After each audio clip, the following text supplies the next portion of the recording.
नमस्ते दोस्तों, कैसे हैं आप लोग। आज मैं आपको जगन्नाथपुरी के बारे में बताऊंगा जो उड़ीसा में स्थित है और हमारे 4 धामों में से एक धाम है।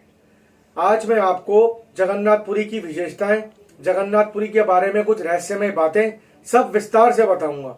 मेरी वीडियो को अंत तक जरूर देखिएगा और आगे शेयर जरूर करिएगा। कहा जाता है प्राचीन समय में यहाँ नीलांचल पर्वत था, जहाँ देवतागण नील माधव भगवान की पूजा किया करते थे। नीलांचल पर्वत के धरती में समा जाने के बाद उनकी मूर्ति को देवतागण यहाँ स्थान पर ले आए, किंतु यह स्थान नीलांचल के नाम से ही जाना जाता है। यह भगवान विष्णु के 4 धामों में से एक है। यहाँ लक्ष्मीपति विष्णु ने तरह तरह की लीलाएं की थीं। ब्रह्म और स्कंद पुराण के अनुसार यहाँ भगवान विष्णु पुरुषोत्तम नील माधव के रूप में अवतरित हुए और सबर जनजाति के परम पूज्य देवता बन गए। सबर जनजाति के देवता होने के कारण यहाँ भगवान जगन्नाथ का रूप कबीलाई देवताओं की तरह है। पहले कबीले के लोग अपने देवताओं की मूर्तियों को काष्ठ से बनाते थे। जगन्नाथ मंदिर में सब जनजाति के पुजारियों के अलावा ब्राह्मण पुजारी भी हैं। जगन्नाथ जी को श्री कृष्ण का अवतार माना जाता है। उड़ीसा में स्थित सर्वप्रसिद्ध पुरी के जगन्नाथ मंदिर में दूर दूर से लोग दर्शन करने आते हैं। पुराणों में जगन्नाथपुरी को धरती का बैकुंठ यानी स्वर्ग बताया गया है। जगन्नाथपुरी मंदिर की आश्चर्यजनक बात यह है कि मंदिर के शिखर पर स्थित झंडा हमेशा हवा के विपरीत दिशा में लहराता है। मंदिर के गुम्बद के ऊपर लगे झंडे को बदलने के लिए हर दिन एक पुजारी 45 मंजिला इमारत के बराबर ऊंचाई वाले मंदिर की दीवारों पर चढ़ता है। वास्तव में यह बड़ा मुश्किल काम है, लेकिन यह अनुष्ठान उस दिन से निरंतर चला आ रहा है जिस दिन से मंदिर का निर्माण किया गया था।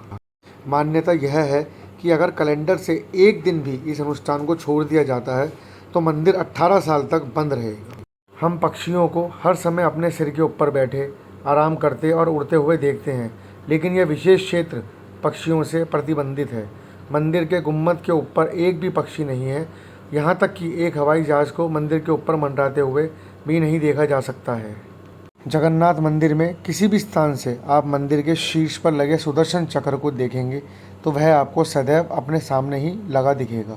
इसे नील चक्र भी कहते हैं। यह अष्ट धातु से निर्मित है और अति पावन और पवित्र माना जाता है। यह भारत का सबसे भव्य और ऊंचा मंदिर है। यह मंदिर 4 लाख वर्ग फुट में फैला हुआ है और इसकी ऊंचाई लगभग 214 फुट है।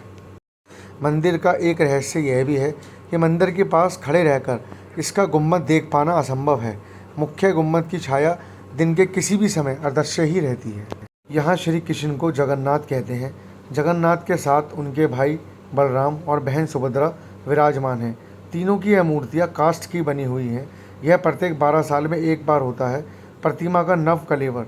मूर्तियाँ नई जरूर बनाई जाती हैं, लेकिन आकार और रूप वही रहता है।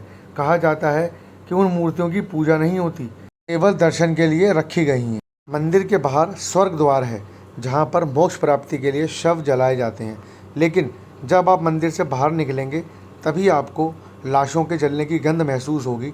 मंदिर के अंदर कोई भी गंध आपको महसूस नहीं होगी। अब हम आपको लेकर चल रहे हैं विश्व की सबसे बड़ी रथ यात्रा जगन्नाथपुरी में। आषाढ़ माह में भगवान रथ पर सवार होकर अपनी मौसी रानी गुंडीचा के घर जाते हैं। यह रथ यात्रा 5 किलोमीटर में फैले पुरुषोत्तम क्षेत्र में ही होती है। रानी गुंडीचा भगवान जगन्नाथ के परम भक्त राजा इंद्र द्युमन की पत्नी थी, इसलिए रानी को भगवान जगन्नाथ की मौसी कहा जाता है। अपनी मौसी के घर भगवान 8 दिन रहते हैं। आषाढ़ शुक्ल दशमी को वापस की यात्रा होती है।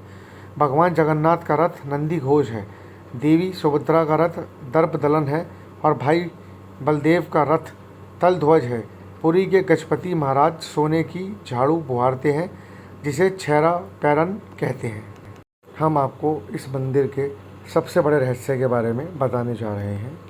कहा जाता है इस मंदिर में जहाँ पर भगवान जगन्नाथ हैं, वहाँ भगवान श्री कृष्ण का हृदय आज भी धड़कता है।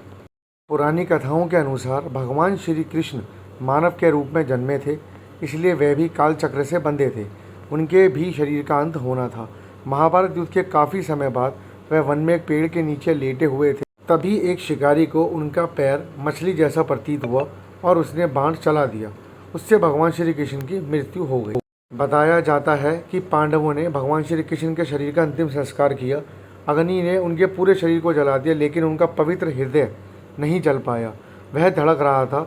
तब पांडवों ने उनके हृदय को समुद्र जल में प्रवाहित कर दिया। वह पवित्र हृदय जल में बहते हुए पुरी के तट पर पहुंच गया, जो एक लठ का स्वरूप ले लिया था।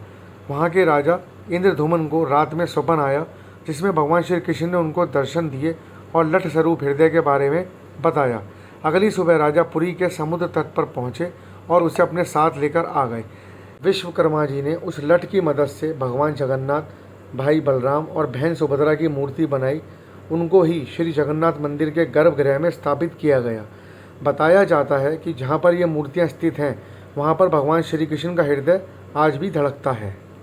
इसमें मंदिर के पुजारी आंखों पर पट्टी बांधकर नव कलेवर रस्म निभाते हैं, जिसमें पुरानी मूर्तियों को हटाकर नई मूर्तियों की प्राण प्रतिष्ठा होती है। बताया जाता है जगन्नाथपुरी में होने वाली जगन्नाथ यात्रा में लाखों की तादाद में लोग शामिल होते हैं, जिसके मंदिर की रसोई में लाखों लोगों की गिनती में ही प्रसाद बनाया जाता है। ऐसी मान्यता है कि जगन्नाथ मंदिर में स्थित ये रसोई दुनिया की सबसे बड़ी रसोई में से एक है, जहाँ नियमित रूप से 1 लाख लोगों के लिए खाना बनाया जाता है। तो वहीं दिन में 6 बार भोजन भगवान जगन्नाथ को भोग लगाया जाता है।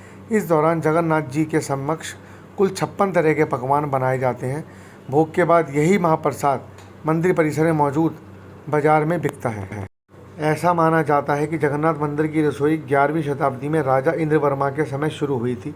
तब पुरानी रसोई मंदिर के पीछे दक्षिण में थी।